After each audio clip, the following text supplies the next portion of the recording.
Syair yang kedua, alhamdulillahil qadimil awwali wal akhiril baqi bila ta'awuli. Alhamdulillah, maka segala puji lillahi milik Allah. Segala puji-pujian itu sebuah kata-kata indah, sanjungan, kata-kata apa aja yang indah. Lillah hakikatnya milik Allah. Ingat, kata-kata indah itu milik Allah secara hakikatnya. Kamu ganteng, sanjungan, ganteng milik Allah. Kamu gagah, gagah milik Allah. Kamu hebat, hebat milik Allah. Siapa Allah? Al-Qadimi, Allah dat yang maha dahulu, tetapi tidak ada startnya, enggak ada awalnya. Paling awal enggak ada awalnya. Al-Awali, Allah yang paling awal, tiada awalnya. Wal akhiri, dan dat Allah yang paling akhir. Setelah nanti kiamat meleduk, semuanya mati.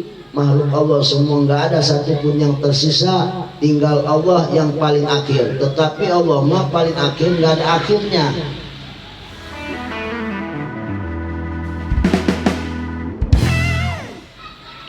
Al-Baqi, segala puji bagi Allah yang punya sifat baqi. Apa baqi? Kekal, keabadian Allah tiada finishnya, tiada akhirnya. Itu baqinya Allah, kekekalan Allah, tiada perubahan dan tiada terkontaminasi dengan sesuatu waktu berjalan, waktu berganti.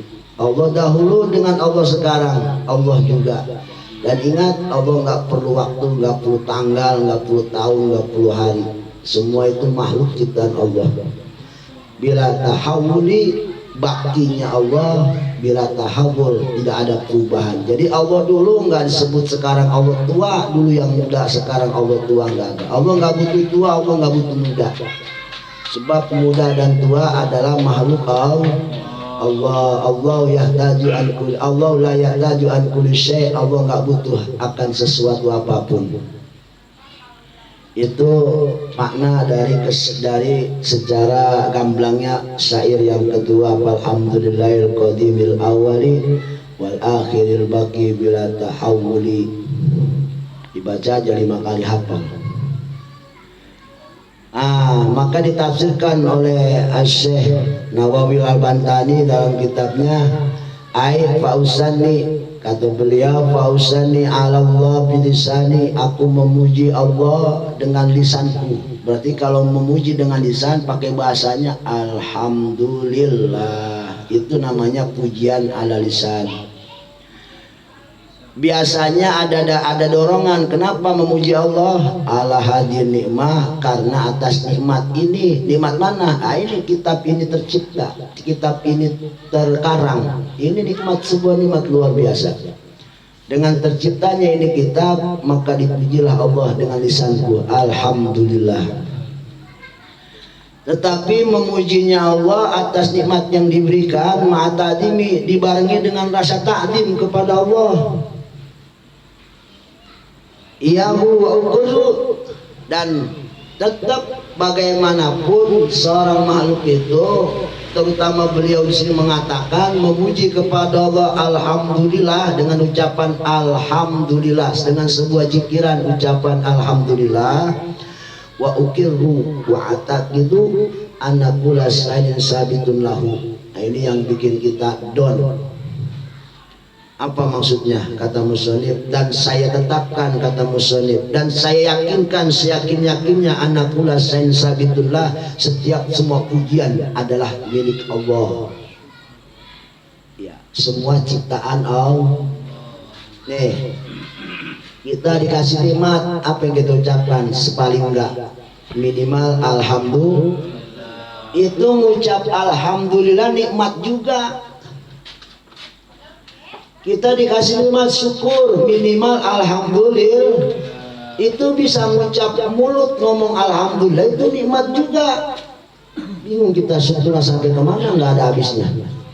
Ya sekarang kalau nikmat harus disyukurin, paling minim mengucap alhamdulillah.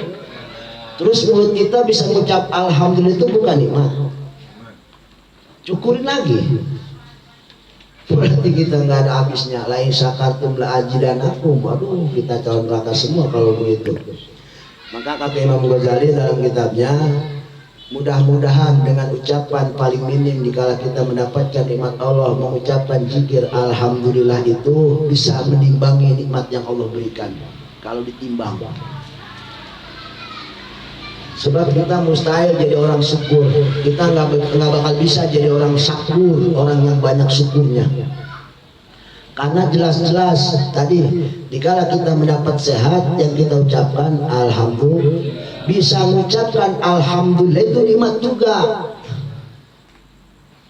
Nyukurinya gimana lagi? Mentok udah sampai alhamdulillah doang. Allah. Begitu murah Allah subhanahu wa ta'ala terhadap hamba-hambanya. Berarti kita belum sampai menjadi martabat orang yang syakur, orang-orang yang syukur kepada nikmat Allah. Kenapa? Karena tadi kata musannif sabiqun lahu, bahwasanya ucapan alhamdulillah syukur itu sendiri merupakan nikmat dari Allah. Rasa syukur itu nikmat dari Allah. Kalau nikmat Allah berikan, kemudian kita punya rasa syukur itu nikmat Allah, syukurin lagi. Terus syukurin lagi, syukurin lagi, nggak ada habisnya. Maka paling minim kita ini ya, sholat 5 waktu baca alhamdulillah 33, jangan apa enggak. Alhamdulillah, alhamdulillah, alhamdulillah, alhamdulillah, alhamdulillah. Kan? Ala kulli halin wa ni'mah. Segala puji bagi Allah atas segala hal dan segala nikmatnya. Sebab kita nggak bisa syukur atas segala apa yang Allah berikan. Karena apapun yang terjadi sama kita itu nikmat dari Allah juga. Mulut bisa mengucap alhamdulillah itu nikmat. Syukurin ke bawah kita, syukurin lagi tuh mulut bisa ngomong alhamdulillah, bisa ngomong lagi, mengucap lagi alhamdulillah. Jadi mengucap alhamdulillah kita nggak ada habisnya, per detik terus. Tapi paling gampang tadi ya, di sholat 33, jangan sampai enggak. Sebab yang jadi alasan kenapa alat yang paling menonjol dalam Quran orang masuk neraka itu ya karena kufur nikmat. Itu yang paling menonjol. Alasan manusia dijebloskan ke neraka karena kufur nikmat. Alasan dijebloskan manusia ke dalam surga alasannya karena syukur nikmat. Antara kufur sama syukur, dua doang itu yang menjadikan manusia senang atau susah. Ibtatan najim mobil amdi ada anil aku syai'in bima yajibu alaih. Lalu di sini musannif beralasan kenapa nih kita pakai alhamdulillah. Dibuka oleh Kinadim yaitu As-Sayyid Marzuki dengan mengucapkan alhamdulillah apa adaan li'akil syai'in untuk memenuhi hak sesuatu yang memang sudah menjadikan kewajiban bagi seorang muslim. Ya, salah satu kewajiban seorang pengarang yaitu harus menulis alhamdulillah, itu wajib hukumnya. Ya. Jadi seorang musannif dikala mengarang kitab, salah satu kewajibannya di awal kitab dia harus menulis alhamdulillah. Itu sebuah kewajiban dan itu harga mati, nggak boleh enggak. Pamali intinya kalau ada seorang kiai ulama mengarang kitab nggak pakai ucap alhamdulillah di awalnya. Jadi tujuannya untuk memenuhi hak daripada alhamdulillah. Kenapa alhamdulillah itu haknya harus dipenuhi? Karena alhamdulillah itu termasuk ibtidah il kalam. Alhamdulillah itu punya pangkat, yaitu sesuatu perkara yang harus diucapkan dikala kita ingin berbicara. Itu yang jadi hak, alhamdulillah itu haknya. Jadi dipenuhi oleh musannif. Rupanya zikiran alhamdulillah itu punya hak, sama dengan hak bismillah. Selain dari hak juga akan menemukan satu pahala, sebab alhamdulillah merupakan zikir kepada Allah. Jadi banyak manfaatnya intinya. Ya, kewajiban min syukri nama daripada rasa syukur, rasa bahagia itu. Jadi punya rasa bahagia itu seorang muslim mengucapkan alhamdulillah. Kebahagiaan apa? Allati ta'lifu adil manduma, yaitu terciptanya ini nadoman. Aslun min azariha, sabab dari segala sabab-sabab kebahagiaan. Jadi salah satu kebahagiaan buat muslim adalah terciptanya nadoman aqidatul awam, maka dipujilah Allah sedemikian rupa pujian yang luar biasa. Alhamdulillahil qadimil awali, dipuji sifat-sifatnya, wal akhiril baqi bila ta'awali, qadimil awali, qadim awalnya tapi tidak ada sekarnya, wa akhiril baqi dan akhirnya yang kekal, tiada finishnya, tiada batasnya. Jadi Allah mah paling awal tiada awalnya, paling akhir tiada akhirnya. Itulah zat Allah yang wajib kita sembah, hakul mawjud, hak wujudun hakikiyun. Sekarang kita pengen tahu makna alhamdulillah sedikit ya, supaya kita tahu dikit tentang makna alhamdulillah, baik secara simpelnya aja. Walhamdu, yang namanya hamdu itu lugatan as-sana, menurut bahasa adalah kadar-kadar pujian. Walau hebat, berarti alhamdu itu namanya. Jadi alhamdu itu pujian maknanya asana, tapi asananya bilisan, memuji dengan ucapan, itu namanya alhamdulillah menurut bahasa. Apapun yang kelontar dari ucapan, kalau itu berbentuk pujian, maka itu disebutnya alhamdulillah. Kategori alhamdulillah cuman menurut bahasa. Ala jamil ikhtiar, yang pujian ini pujian-pujian atas ucapan-ucapan jamil yang bagus, ikhtiari tanpa paksaan. Jadi mengucapkan Allah hebat, lu gagah, itu kan kata-kata pujian, ucapan-ucapan yang indah didengarnya, yang orang pasti bakal seneng. Maka itu disebutnya pujian, tapi ikhtiari, bentuknya tanpa paksaan. Memang itu mah tergugah hati sendiri aja, karena dia merasa takjub gitu. Maka dia ucapkan, wah mantep banget tuh orang. Kata mantep itu kata-kata pujian, itu namanya alhamdulillah menurut bahasa. Tetapi majati tabjil wa ta'dim, yang mana tujuannya untuk mengagungkan. Jadi mengucapkan ucapan kata-kata pujian itu, tetapi dalam hati dibarengi dengan rasa memuliakan, mengagungkan, mata'dim wa ta'dim, mengagungkan. Baik itu mah ucapan itu keluar sawaun kana fi mughabaratin nikmah, itu mah atas dasar karena kita mendapat nikmat. Umpama kita sakit, sehat, apa yang kita ucapkan? Alhamdulillah. Itu namanya pujian-pujian kepada Allah dengan lisan. Pujian kata-kata indah untuk dipuji kepada Allah karena memberikan kita nikmat sehat pribadi kita. Atau kita mengucapkan pujian kepada Allah itu bukan karena nikmat yang Allah berikan kepada kita. Mana Pak? Seperti mana Pak? Misal awal maida akramakajedun, seperti contohnya. Contoh yang pertama yaitu karena atas nikmat yang diberikan kita oleh Allah Subhanahu wa taala. Seperti akramakajedun bisyai'in. Seperti si Jayat, ada seseorang memuliakan kita.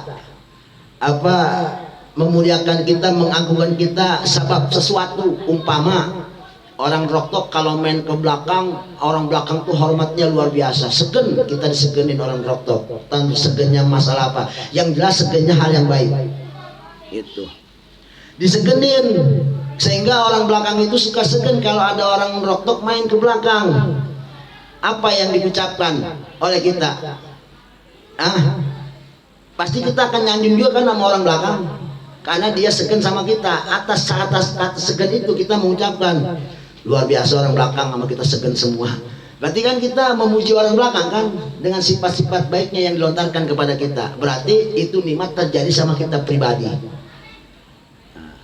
Biasanya kita ngucap, atau contohnya lebih simpelnya, kita sakit dikasih sehat. Kita nggak punya duit, tiba-tiba kejatuhan duit. Nah, itu namanya nikmat yang terjadi sama pribadi. Kita ucapkan alhamdulillah. Atau yang bukan tujuannya karena atas dasar kita mendapat timbal balik nikmat. Ya, karena kita nggak dapat apa-apa. Seperti mana? Seperti wajah tujuan dan usul sholat dan tamah. Seperti umpama kita lihat ada seseorang sholatnya rajin berjamaah, kemudian kita ucapin mantap nih orang, itu orang sholat berjamaah rajin, kita ngomong begini, hebat tuh orang. Kita kan memuji tuh orang berarti. Kira-kira pujian itu atas dasar nikmat yang Allah berikan kepada kita apa pada orang? Atau begini, contohnya kita punya anak sakit, sehat, apa kita ucapkan? Padahal yang dapat nikmat siapa? Anak, bukan kita. Itu juga termasuk pujian. Jadi atas dasar muqabalati nikmah, atas dasar kita mendapat nikmat pribadi kita, atau atas dasar pendapatan nikmat bukan diri kita tapi orang lain. Seperti anak kita lulus nih sekolah, alhamdulillah, kan anak yang dapat nikmat bukan kita, tapi kita mengucapkan alhamdulillah gitu. Itu ucapan lewat lisan, namanya amdul lugawi gitu. Contoh simpelnya, maka yang pujian kita lontarkan kepada seseorang itu orang hebat karena mungkin ibadahnya kuat, mungkin segala-galanya rajin ibadahnya, zikirnya kuat, kita puji tuh orang hebat, tuh orang mantap. Nah, kata-kata pujian itu bukan muqabalati nikmah, tujuan karena kita mendapatkan nikmat. Dan perlu kita tahu, pujian itu ada rukunnya, sama kayak sholat, sebab biasanya ada sabab musabab, apapun semua itu ada asap pasti ada api.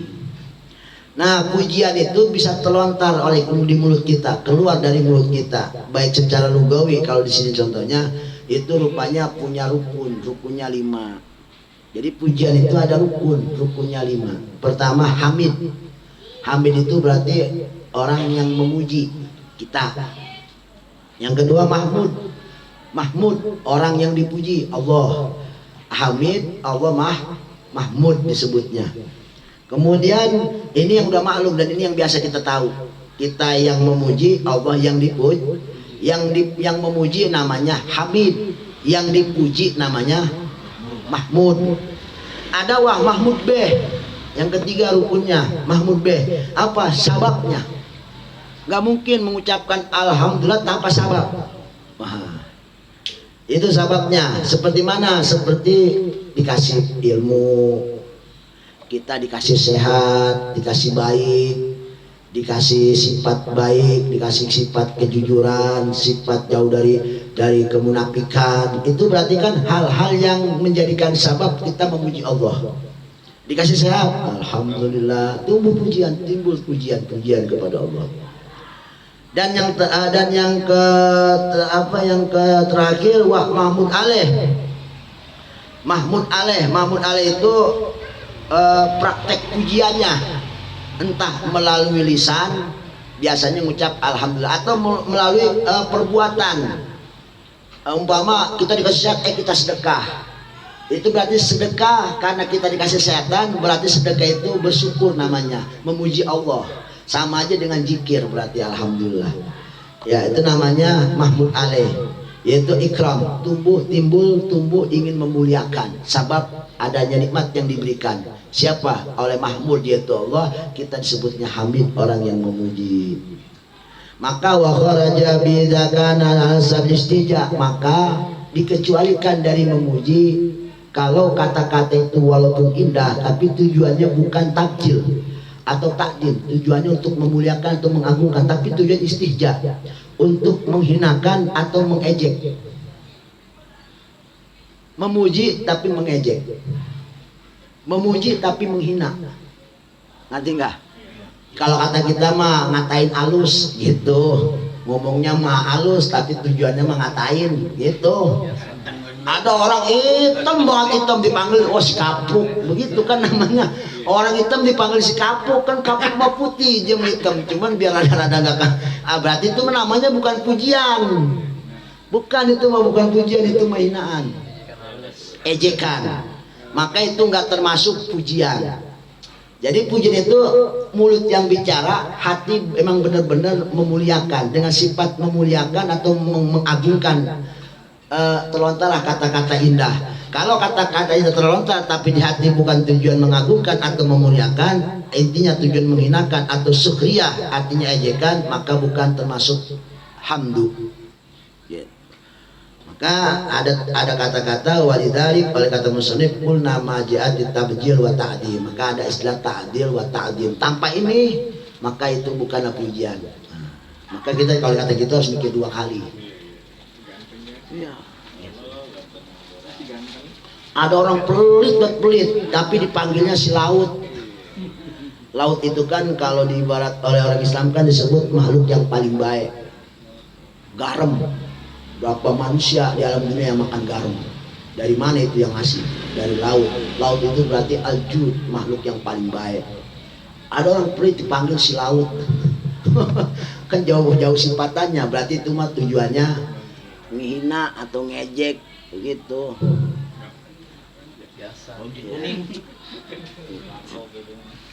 Nah, kalau kita dikata baik, ya terserah kita. Yang penting asal jangan agul aja.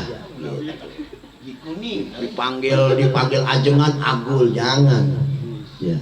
Kalau bisa mah istighfar, astagfirullah. Sebab kan kita udah belajar kemarin akhlaknya. Apa akhlaknya? Berpikirnya begini. Kalau kenapa kita suka dipuji orang akan baik kebaikan yang kita lakukan? Jawabannya simpel, karena Allah tutup keburukan kita. Kenapa orang memuji kita? Karena Allah tutup keburukan kita.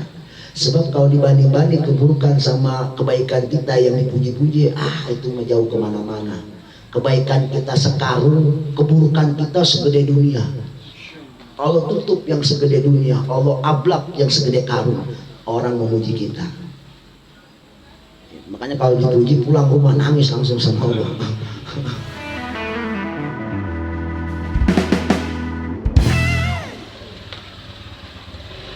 Makanya wastur lanal aurati, ya Allah tutuplah aurat keburukanku.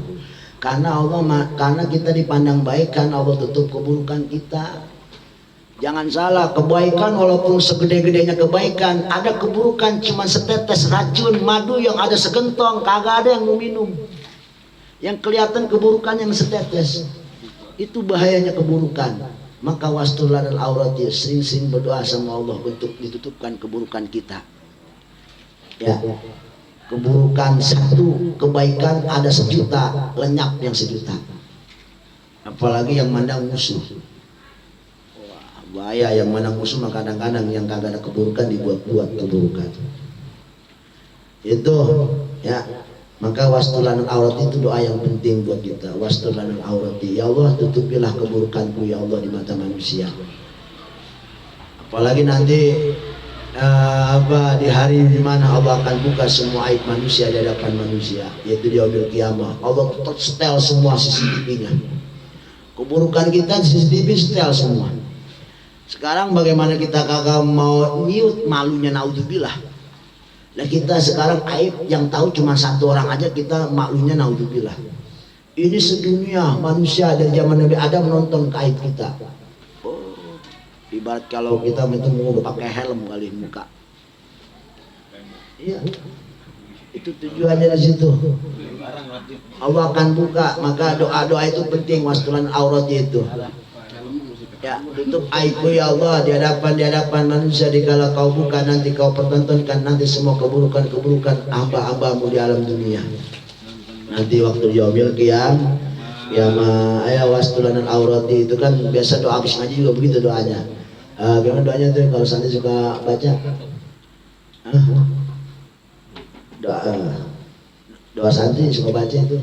Wastulanal ardi wa abidil rawati wa gufir liwalidina rabbi wa mauludina. Itu doa luar biasa. Itu pas saya teliti itu doa maknanya Masya Allah luar biasa. Kemudian wa aksamul amdi, pujian itu banyak, enggak kehitung. Kata-kata indah yang keluar dari mulut manusia dari berbagai macam bahasa masing-masing. Di Indonesia saja kata-kata pujian nggak kehitung, bahasa-bahasa pujian itu yang terlontar dari mulut kita, bahasa manusia ini ya. Dan manusia di dunia ini berapa bahasa? Itu nggak kehitung, tapi secara garis besarnya semua kebagi 4 golongan. 4 golongan. Ujian model apa aja? Mana yang pertama? Ini ada 4. Amdun qadim li qadimin. Yang pertama amdun qadim li qadimin, pujian Allah kepada datnya sendiri. Ana rabbukum, saya adalah Tuhanmu. Berarti Allah memuji datnya sendiri. Itu namanya amdun qadim li qadimin, memuji Allah, kepada datnya sendiri. Satu. Bagian yang kedua itu seperti tadi, ni'mal maula wa ni'man nasir. Allah sebaik-baiknya yang menolong, sebaik-baiknya yang memberikan pertolongan, dan sebaik-baiknya yang memberikan pengawasan adalah aku, kata Allah. Yang pertama. Yang kedua, amdun qadim li adisin, memujinya Allah li adisin, kepada makhluknya. Allah muji kepada makhluknya. Ini biasanya biakin nabiyina, pada nabi kita gitu. Mana seperti banyak dalam itu, wa innaka la'ala khuluqin adzim, kalau kau adalah punya akhlak yang luar biasa. Innaka laminal mursalin, itu kata-kata pujian Allah kepada Rasulullah. Namanya amdun qadim li hadisin. Lalu yang ketiga ada amdun hadis di qadimin, memuji makhluk kepada Allah, qadim Allah, seperti ucapan Sayyidina Ali. Mana Sayyidina Ali? Ta'lamu ma fi nafsi wa la a'lamu ma fi nafsik innaka anta 'allamul ghuyub. Kata Sayyidina Ali, kata Sayyidina Aisyah alaihissalam, ta'lamu ma fi nafsi, kau dat yang maha mengetahui apa yang ada di hatiku, tetapi wala a'lamu ma fi nafsik, dan aku enggak pernah tahu apa yang ada pada datmu ya Allah. Anta 'allamul ghuyub, dan kau maha mengetahui segala apapun yang tidak terlihat. Dan yang terakhir ada amdun di adisin, muji makhluk kepada makhluk. Tadi seperti ganteng, atau Rasulullah memuji Sayyidina Abu Bakar Siddiq gitu. Apa kata Rasulullah? Matul hadis samtu wala garbat min ba'di alal jin abdul min Abi Bakar Siddiq. Kata Rasulullah, nanti setelah aku tiada, tidak ada matahari yang lebih terang, dan tidak ada matahari matolat di samsu, tidaklah matahari akan nongol, wala garabat, dan tidak akan terbenam mimba di setelahku, ala rajul abdul, terhadap lelaki yang lebih utama daripada Abu Bakar. Jadi nanti yang paling nonjol Abu Bakar. Disitulah Abu Bakar jadi khalifah. Jadi kesimpulannya, hamdun ada hamdun qadim. Qadim itu berarti Allah li qadimin, kepada datnya sendiri. Ada pujian lagi hamdun qadim li hadisin, memuji Allah kepada makhluknya. Ada hamdun hadis li qadimin, memuji makhluk kepada Allah. Ada hamdun hadis di hadisin, memuji makhluk kepada makhluk. Itu semua pujian yang sekian banyak terkumpul pada 4 bagian, dan yang 4 bagian itu semuanya lillah, ay mamlukun lillah, milik Allah. Mujinya Allah kepada datnya Allah sendiri, itu haknya milik Allah. Memujinya Allah kepada hambanya, itu juga hakikatnya milik Allah. Sekarang kalau semua itu milik Allah, kita punya apa? Gak punya apa-apa. Hamdun qadim li hadisin, hamdun hadis li qadimin, hamdun qadim li hadisin, hamdun hadis li hadisin. 4 itu hamdun. Mungkin kalau Santi mah dulu, kalau saya ingat, saya lu ngaji gitu, kalau pakai itu hamdun itu suka di syair juga. Hamdun qadim li qadimin mamlukun ila, hamdun qadim li hadisin mamlukun lillah, hamdun hadis liqatimin mamlukun lillah, amdun adis li adisin mamlukun lillah. Gitu ya. Dulu lagunya begitu, lagi ngaji di UNES. Lanjut. Kemudian wa amal hamdu istilah itu amdun menurut lugah, menurut bahasa. Adapun hamdun menurut istilah agama, yaitu fahuwa fa'alun bi an ta'dimil mun'im bisa bi kauni mun'iman alal hamid aw ghairi kal waladi wa zawjati saun kanat dzikran lil bilisan aw ma'abatan bil janan aw amalan wa khidmatan bil arkan. Hamdun menurut istilah yaitu sebuah kelakuan, perbuatan yunbiu yang terjadi an ta'dimi, karena ada sifat memuliakan di hati.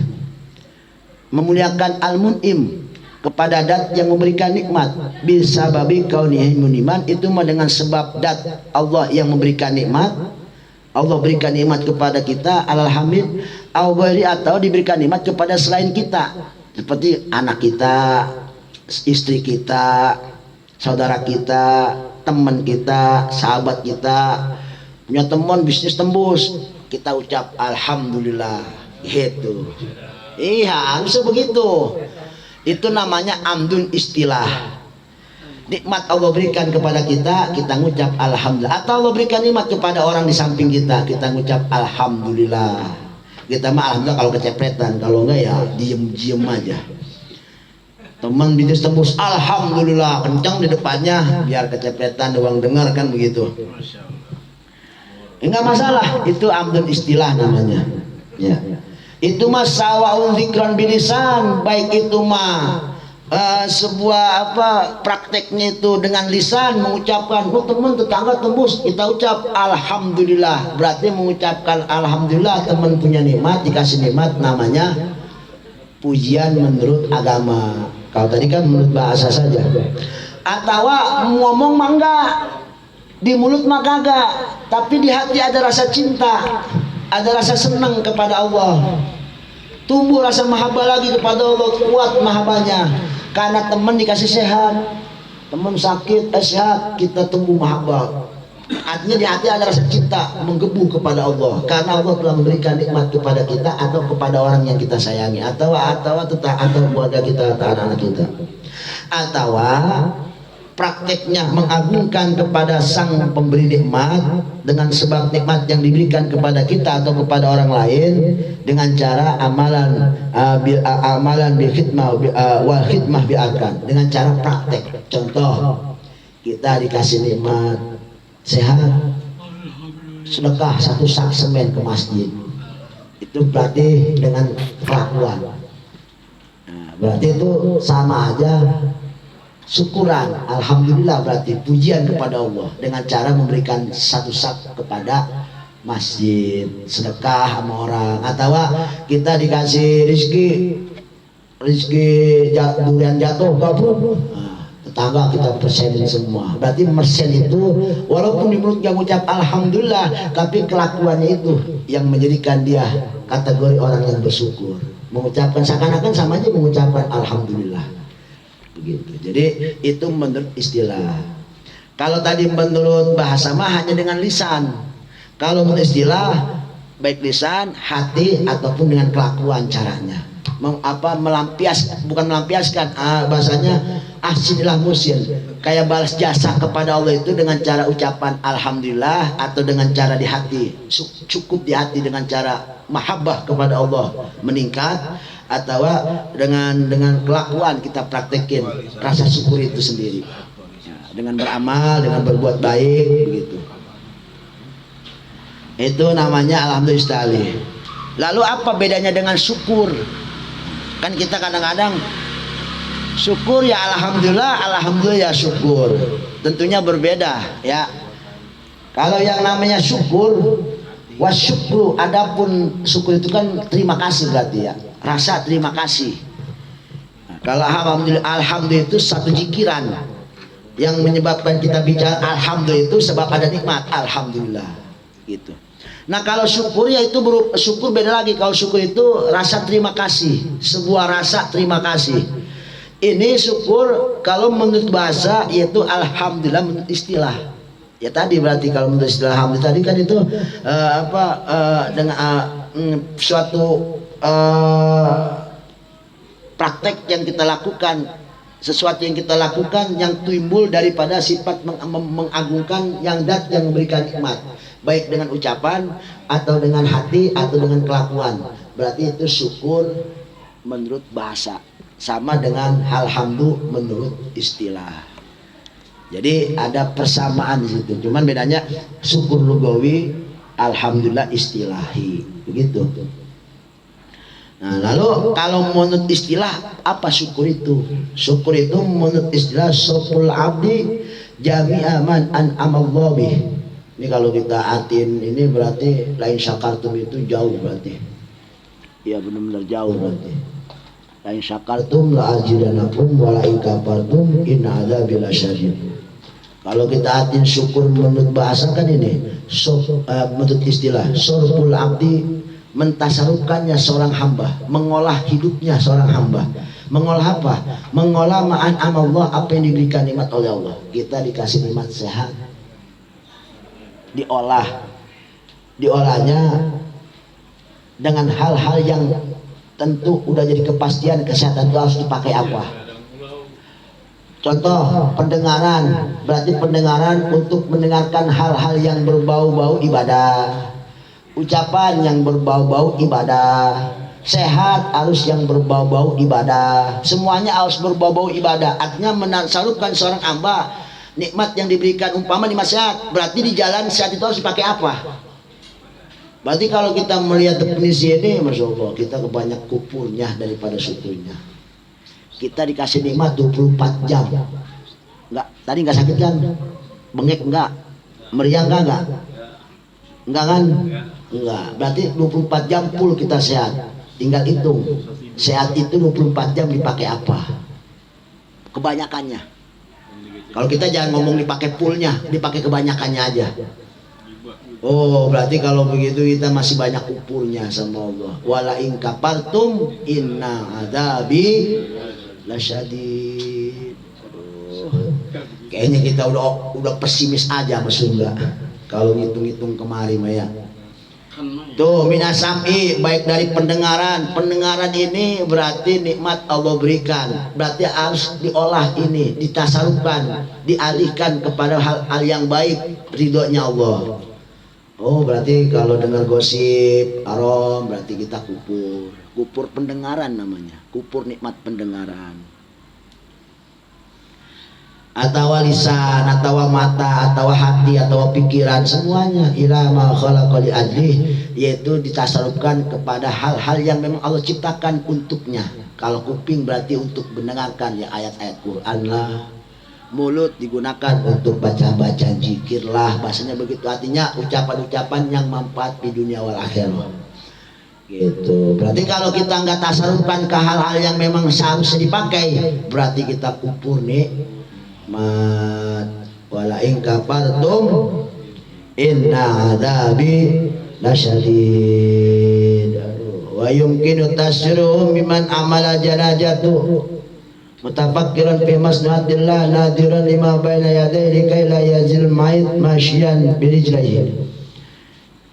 Ini cara mentasawufnya begitu aja, seperti kita gotong mayit, jangan sampai kita pikiran-pikiran yang enggak fokus bahasanya, takutnya nanti kita lagi gotong jatuh, mayat jadi jatuh. Jadi kita akan sekali itu memang harus fokus, mata fokusnya kemana, harus ditasarufkannya kemana begitu. Ya, dangdut bolehlah sejam, tapi didengarin Quran 6 jam begitu. Ya refreshing lah, ngitung-ngitung kita mah kan mana betah kita mah dengerin Quran 6 jam. Jangankan 6 jam, semenit juga kita mau udah pada celeng semua. Iya, ya udah gitu beda kita mah kalau dengerin yang namanya baik-baik mah kita cepet ngantuknya, cepet betenya. Mungkin ini cobaannya. Disebutnya akobah. Akobah dalam ibadah itu ya banyak. Akobah yang paling lumrah penyakit yaitu membosankan. Milal disebutnya. Ya, milal. Makanya kalau ngaji bosen kita syair pakai lagu. Tapi kan lagunya ibadah, lagunya nasihat jadi ibadah juga. Jadi sama-sama zikir. Ngaji kita zikir, habis ngaji kita bosen, kita nyanyi rame-rame jadi zikir juga. Pantas kalau Allah itu mewarna-warni ibadah kepada manusia, karena Allah tahu manusia itu sifatnya bosenan. Ada orang sholat menuju bosan, dikasih warna-warni ibadah yang lain. Mana? Suruh puasa. Kan beda puasa sama sholat. Jadi di warna-warni ibadah seperti itu ya karena mungkin manusia ada sifatnya bosan. Nggak ada yang istiqomah, jarang yang istiqomah dalam satu hal ibadah.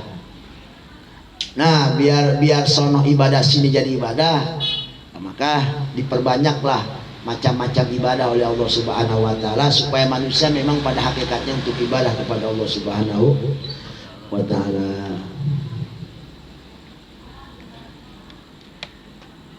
Itu makna daripada syair sedikit tentang masalah Alhamdulillahil qadimil awali al akhiril baqi bila ta'awuli. Dari sini kita bisa tahu bahwasanya Allah bersifat qadim. Qadimnya Allah qadimil awal. Allah awalnya qadim, lebih dahulu. Tapi dahulunya Allah tidak ada awalnya. Akhiril baki, paling akhir, tapi akhirnya itu baki, kekal. Artinya akhirnya Allah baki, kekal, enggak ada akhirnya. Berarti awal tidak ada awalnya, akhir tidak ada akhirnya. Itulah Allah Subhanahu wa ta'ala. Maka dari sini sedikit lagi, yaitu ada satu faidah. Faidah itu berarti pembenaran ilmu aja nih. I'lam anal asya'al arba'ah. Ketahuilah bahwasanya perkara semua itu ada 4. Mana syai'un la awalan lahu, la awwala lahu. Ada satu perkara yang enggak ada awalnya, wala akhir lahu, akhirnya enggak ada. Awalnya enggak ada, akhirnya enggak ada. Siapa itu? Datullah, datnya Allah. Awal enggak punya awal, akhir enggak punya akhir. Dat Allah Subhanahu wa taala. Wa sifatihi, dan sifat-sifat Allah Subhanahu wa taala. Ada syai'un lahu awal, ada satu perkara ada awalnya, tetapi ada awalnya juga ada akhirnya. Siapa itu? Kita, datul makhlukin, yaitu dat makhluk. Kita ada awalnya, juga ada akhir. Kita awalnya diberanakin, akhirnya is dead. Itu kita.